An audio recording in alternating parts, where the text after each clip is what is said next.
अध्यक्ष महोदय, हे खरं तर विधिमंडळ आहे, कायदे मंडळ आहे. ही आधी पण आम्ही सांगितलं होतं की विरोधी पक्ष जरी असला तरी आम्ही सत्ताधारी पक्षाशी जिथे जिथे कायदे बनवायचे असतील, चांगले काही सूचना द्यायचे असतील, चला बोला, तिथे आम्ही सूचना करू आणि सहकार्य करू. इथे अनेक मंत्री येतात, अभ्यास करून येतात, स्वतः मुख्यमंत्री महोदय स्वतःचे उत्तर देतात, उपमुख्यमंत्री उत्तर देतात. अध्यक्ष महोदय, माझी आपल्याकडे विनंती राहील की आपण आपल्या दालनात ह्या विषयाबद्दल एक बैठक बोलवा. कारण काय झालंय, मंत्री महोदयांचं प्रत्येक उत्तर केंद्र सरकारचं रॅन्डम आहे. ह्यांनी MIDC तर आपलं राज्य कृषी प्रधान राज्य आहे, इंडस्ट्रियलाइज राज्य आहे. आपण बोटं टाकून चालणार नाही. आणि जर आतापर्यंत ह्यांना वाटत असेल की आता बैठका लावायला पाहिजेत, मग खातं कळलंय की नाही हा मूळ विषय राहतो ना इथे. तर अध्यक्ष महोदय, माझी आपल्याकडे विनंती राहील की खात्याचा अभ्यास करून बघा. सत्ताधारी पक्षाचे पण अनेक प्रश्न आहेत आणि ते उत्तर देऊ शकत नाहीत सत्ताधारी पक्षाच्या आमदारांना. तर माझी आपल्याकडे विनंती राहील की उत्तर राखीव ठेवा, मंत्र्यांना सांगा अभ्यास करून उत्तर द्या.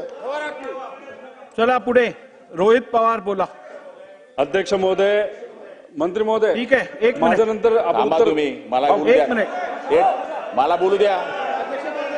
रोहित जी, रोहित पवार अहो, बस. त्यांच्या रोहित बाप- एक त्यांच्या- मिनिट.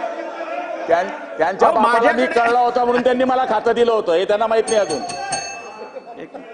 बोला मंत्री महोदय, बोला मंत्री महोदय, बोला. त्या वडिलांना कळलं होतं म्हणून त्यांनी मला हे खातं दिलं होतं. ठीक आहे,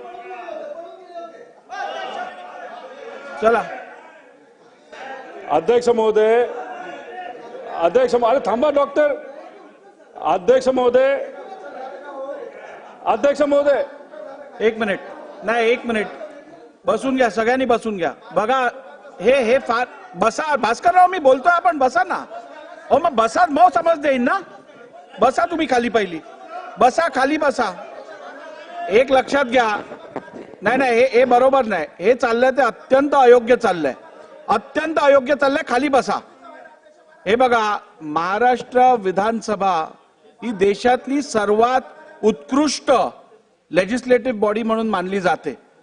आम्ही जेव्हा देश स्तरावरतील पीठासीन अधिकाऱ्यांच्या कॉन्फरन्सेसला जातो तेव्हा महाराष्ट्र विधानसभेबद्दल जो मान सगळ्यांमध्ये आहे तो कुठे कमी व्हायची पाळी आणू नका. आपण पर्सनल रिमार्क्स कोणाविषयी करणं चुकीचं आहे. मी ते रेकॉर्डवरनं काढून टाकणार. चला. अध्यक्ष महोदय, मंत्री महोदयांना मला आपल्या माध्यमातून फक्त विनंती करायची आहे की उत्तरामध्ये काही रोग जे या नायट्रेटमुळे होतात ते होत नाहीत असं तुम्ही मान्य केलंय. फक्त ते चेक करावं, कॅन्सर वगैरे.